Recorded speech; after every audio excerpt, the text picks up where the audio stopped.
Welcome back. Glad you are still keeping us company. We want to swiftly move on to the next segment, and this is Women at the Forefront, all about the beautiful things our women are doing to empower younger women and young boys for that matter. The hashtag still remains to be Good Morning Kenya.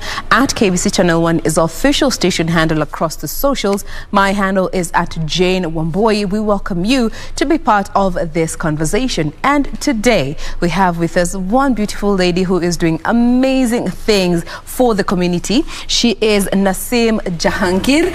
She is the HIV AIDS and Sexually Transmitted Infections Program Coordinator, Sub-County in Kilifi. Good morning. Good morning, Jain. Karibu sana. Asante sana. Are you on the social media platforms? Yeah, sure. How can our viewers be able to find you? Okay, on Facebook, I'm Nassim Jahangir Haj. On Twitter, Jahangir Nas.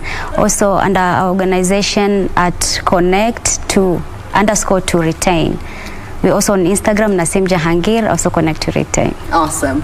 Now, before we even get to the details of what you do, you're a clinician by profession, and the Sub-County Program Coordinator in charge of HIV AIDS and Sexually Transmitted Infections. Maybe just give us a brief overview of how the state of affairs is looking at you under your program in Kilifi County.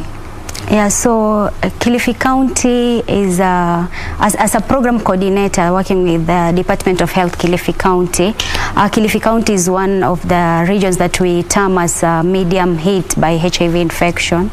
And my work there is to coordinate the program to ensure that patients are well managed by providing mentorship to health workers, also following up on the services that they offer and giving mentorship and support. Awesome. Now, you also are very passionate about supporting the vulnerable adolescents and youth, and especially so back in Kilifi County. What is the drive behind this?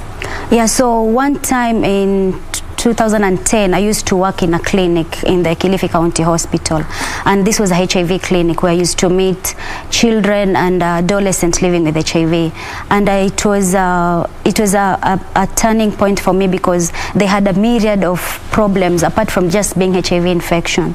Because at one point when I'm away, I come back, I find adolescents who are living with HIV and are pregnant, and you ask yourself, they're pregnant, they're HIV infection, meaning they're engaging in sexual intercourse that is not protected, meaning more people are getting infected. And also, what about that child that they're expecting? How are they going to take care of them?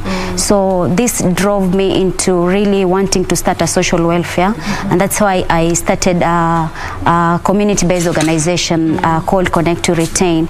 And this was after I got a scholarship to do the Mandela Washington Fellowship in the US. And so one of the requirements is when you come back to your country, you need to do something as a giving back to the community. Something impactful for that matter. Yeah. Now, that led you to forming your community-based organization that is Connect to Retain. Yes. Now, I'd like for us to just look at some of those issues that, you have been addressing using your community-based organization. And let's just start with awareness when it comes to sexual education, and especially among the adolescent and the youth. What is the state of affairs, and how much of a problem is it as per what you have seen? Yeah, so if you look on the statistics, like in 2019, we were all over the media on teenage pregnancies, or Kilifi is not doing well. Yeah, I remember we were at 33%, which was really not a good statistics.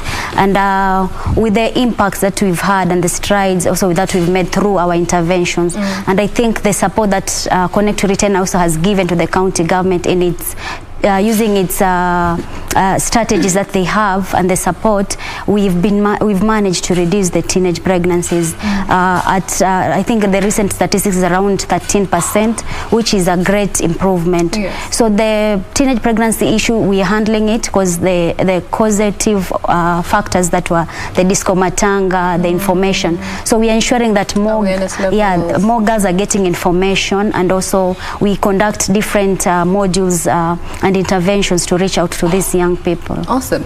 Now, we find in most cases where, young people are falling pregnant or contracting HIV and AIDS for that matter, poverty is always a factor that has contributed to that. Is this something that you have also seen could be a problem in Kilifi County? Yeah, sure. Poverty is a causative factor because you look at these young people, especially girls, who are not even to access a simple thing like a sanitary towel. So they're lured into doing either sexual activities in return to to favors like maybe a sanitary towel. And since they're also vulnerable, they're not even aware, they don't have information even to how to access healthcare services, especially reproductive health services. They end up transmitting HIV infection. So poverty is a drive into HIV infection, also teenage pregnancies. All right, and that also brings me to the next aspect, and this is about culture. We're in the 21st century, we have progressed as a population, but we're still in the African space, and we find culture almost always is involved in some of the challenges that we get to face as a society. Is this something that you have seen is still a problem that contributes to this early engagement in sexual activity, resulting in pregnancy and infection of HIV, AIDS, as well as other STIs? Yeah, Jain, harmful cultural practices, especially in Kilifi, we still have those. Especially if you remember the disco matanga, this is a cultural practice where people celebrate the dead for a long period of time, and in return, these girls are lured into sex during that time because it's a night event and there's a lot of dancing, and also girls are not prohibited from going there. So in return, you realize that there's increased teenage pregnancies and HIV infections aftermath. And then also the other thing is early marriages.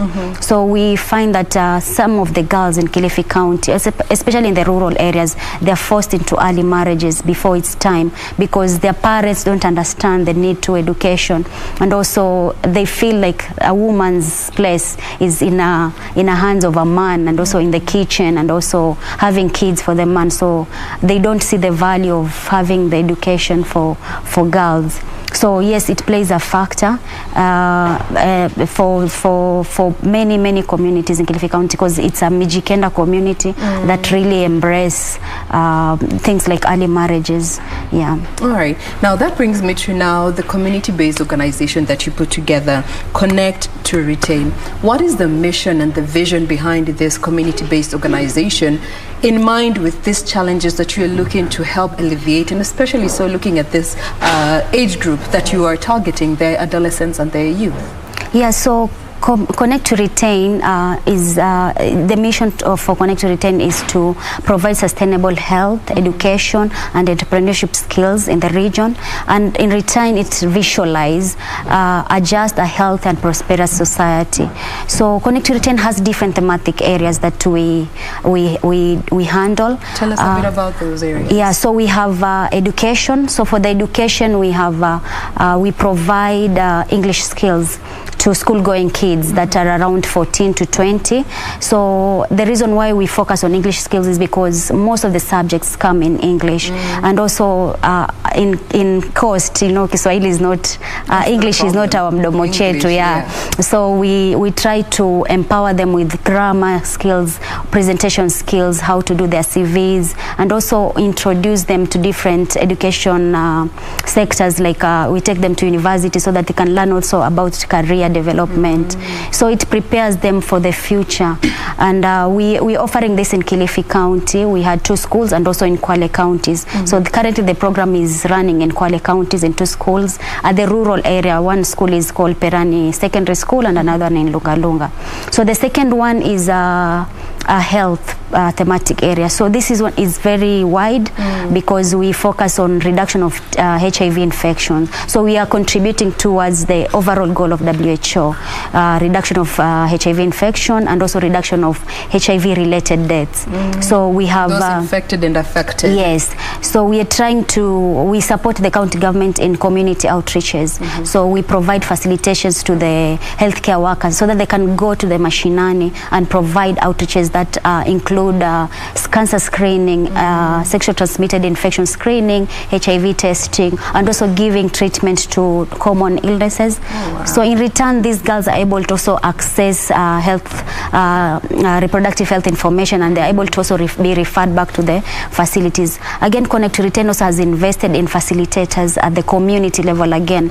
I'll give an example of a component and evidence-based interventions that has also been shown in the national TVs. It's called Sugar. Yes. If you remember Sugar. So Sugar is done to those who are 18 and 24. So we still use it at the local video dens that we have in the communities. So we bring the age group to that video den so that they can discuss about the video, and you can see that they're able to relate with the characters, and they're able to also plan for a way forward after that. Awesome. So that's one of the modalities that we have, and we have around 56 facilitators doing this in the community.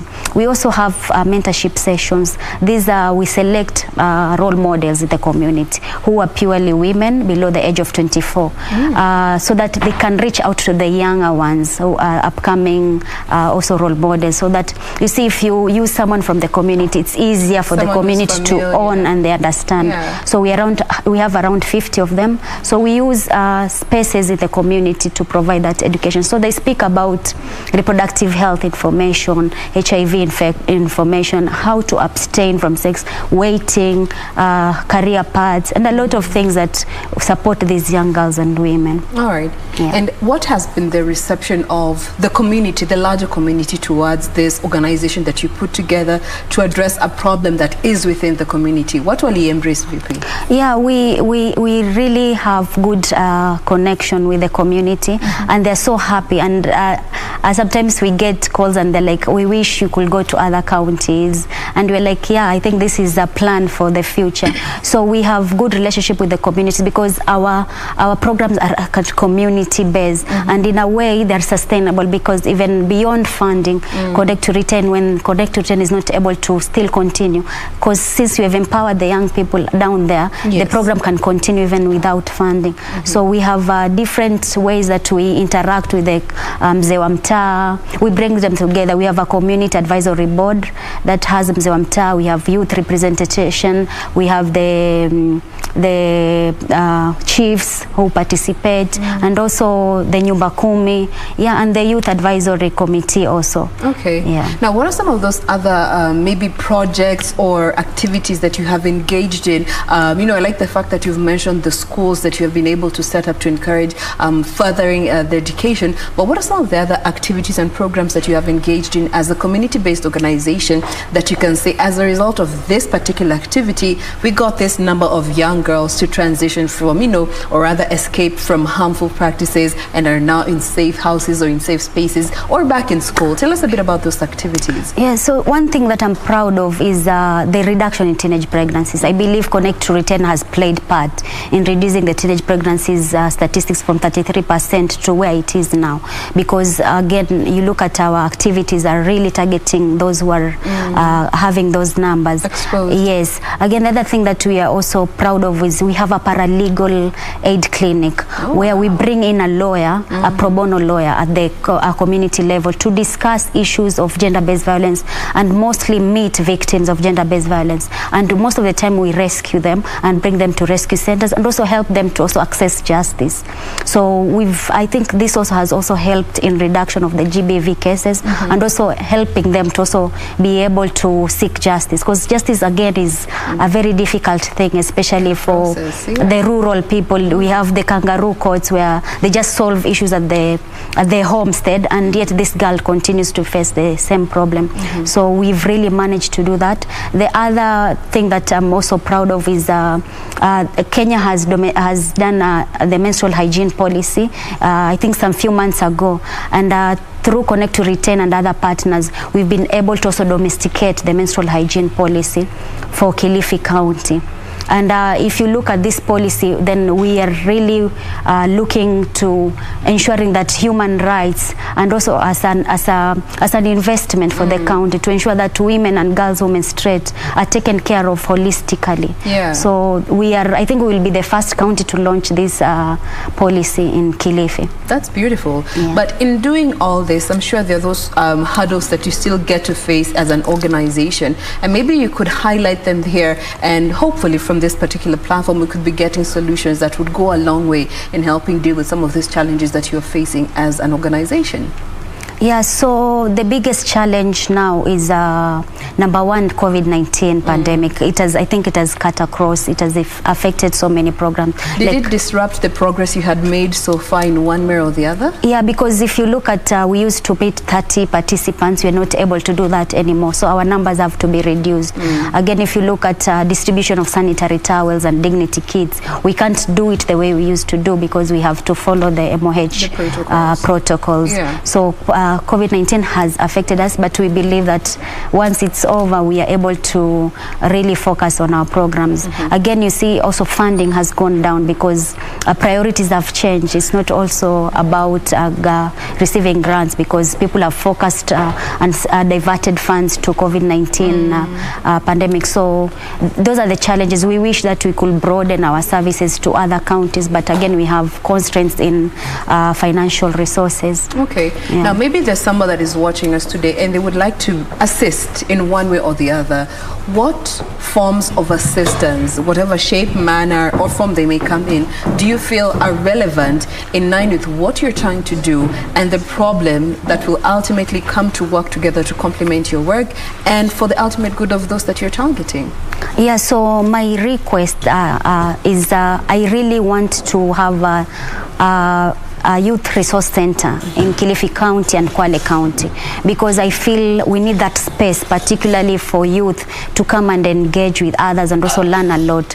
These spaces are not available in these two counties, and if I will get support in either building one, because we have space where we can put up one, then I'll appreciate that support. Awesome. Yes. Now, aside from, doing what you're doing with the Connect to Retain, you have also been the recipient of a number of awards. And I'd like for us to start with this one that we have here. Tell us more about this. Let's start with the name of the award, the category, and what brought it about. Yeah, so this is the Foya award that I recently received. It's under the category Social Founder of the Year. It's an African award. Founder of the Year award. Founder of the Year, yeah. So this is over 30 category because I'm 35. So there was for 30 and below. Yeah, so this award is just to recognize young people who are really doing great jobs in the community. And so out of the countries that participated, I happened to grab this for Kenya, and on behalf of Connect to Retain. Yeah, so that's what Foya is about, to recognize young people. And what does this mean for you as an individual in terms of even reminding you of what you are doing and the achievements that you have achieved thus far, bearing in mind that the path hasn't just been a smooth, straight path you just have to follow? Yeah, so this award really has motivated me. Number one, it reminds me of the work that we've been doing for the community, and as I was dedicating it to the young girls and the young people in the counties that I've worked with. So as a community champion, many girls also look up to me in one way or the other as a role model, and I think seeing me in this with this award, it also motivates them in a way, and also for me it motivates me to even work harder and also ensure that my impact is felt even beyond the two counties that I work with. Yes. Now, you are also, given you're the sub-county coordinator when it comes to HIV/AIDS and sexually transmitted infections, when it comes to the aspect of awareness, and especially considering everything health is a devolved unit, and bringing it back down to the counties to ensure that HIV/AIDS and STIs are not something that our adolescents have to be affected with. In terms of awareness, what more do you think needs to be done to ensure that, first of all, the youth know what they are doing when it comes to their sexuality? Yeah, I think the only problem that I find in programs, especially the programs that we have, is that we don't engage youth in planning, and also like policies, engaging them in programs at the implementation level, at the designing level, because they are the ones who are facing this, and they're the only ones who can give us a solution to this. So if you ask me, I would prefer that we engage youth at the beginning, at the drawing table, in designing of policies, designing of interventions, and then work with them to the end, even at the results level. And I feel that this will really have an impact to young people. It definitely will have an impact, but we cannot also reach the youth without seeking the consent of their parents, because the parents and the teachers also have to be, hey Tumbi, my roots are showing, they have to be involved in this whole conversation. And looking at an example from where you come from, looking at Kilifi, issues to do with harmful cultural practices is a reality that we need to accept. How then do we also bring the parents on the table for them to understand that some of these cultural practices are retrogressive and are not adding to the youth, in as much as they feel it's a rite of passage? Yeah, I think the government is really doing a great job in terms of engaging school education department. Like we have teachers living with HIV also are acting as role models to other teachers in the schools. And again, NASCOP has really engaged schools and trained teachers on how to talk with these young people and support those who are living with HIV in schools. You remember there was stigma where some schools pour the drugs in front of other kids. So this has really gone down because we have peer counseling teachers in schools that have been trained, the principals and even the matrons. They are fully aware of what is expected, especially for a child or a girl or a boy living with HIV in schools. So education department has involved, religious leaders have been involved, and I think we are on the right path. We're on the right path. But we also still alive to the fact, and this is a conversation I was having a while back with another guest, just looking at how when it comes to sexual education, and especially with our children, we tend to use socially acceptable terminologies to teach our children about their private parts and their sexuality, consequently misinforming them to some point, such that when they are in such situations, they don't know if the atrocities that are being committed to them are wrong. When it comes to actually using children-friendly language to speak to them about their bodies and their sexuality, how do we best approach this? And bear in mind your community and the spaces that we come from. Yeah, Jen, if you ask me, I don't see a problem of giving the right name to that body part, because if I don't want to mention it here, but if that's the name, the right name, then you should teach the child that this part, if something happens to this part, then it means you've been violated. Or like for sometimes like go susu, we use such words. Your private parts. Some people use funny names to refer, and then when girls grow up, they start asking, how comes the teacher told us something different from what? I remember my daughter. I have a daughter who is 12 now, and she came the other time and she told me, Mom, she's in class 6. We've started the female organ system, and I know what we used to call the female private part kiduku, and it's like, Mom, it's not called kiduku, it's a vagina. You know? I'm like, okay. So what happens? She told me, I think this is the right word. I was like, yeah, this is the right word. And I was like, I think I failed in that one for that time. But I think it's good to talk about it, because again, it's not, I don't think it's abuse, because they're still body parts, so we should just hit it on the head. Talk to our children as early as possible. Now, as we bring this conversation to a close, you know, what would be your message, especially to all the stakeholders that are in the value chain when it comes to HIV and AIDS and STIs, and especially targeting the adolescents and the youth? Yeah, so my message is that we should not give up on these young people. I know they're a difficult group also to work with, but if we come together as stakeholders, support the county government in ensuring that they increase access to health education, having policies and programs that are realistic and also are engaging young people and women, ensuring that we have we ban these harmful cultural practices in the community. I think when we come together, great things happen, and yes, we can achieve this. We can achieve this. Thank you so much for making time to be with us. We have been speaking with Nassim Jahangir. She is the Sub-County Program Coordinator in charge of HIV, AIDS and sexually transmitted infections in Kilifi County. She's also the founder of Connect to Retain. Maybe you could give us your social handles once more so that viewers can know how to engage with you after this. Yeah, so you can reach us. Connect to Retain has a website, www.connecttoretain.co.ke.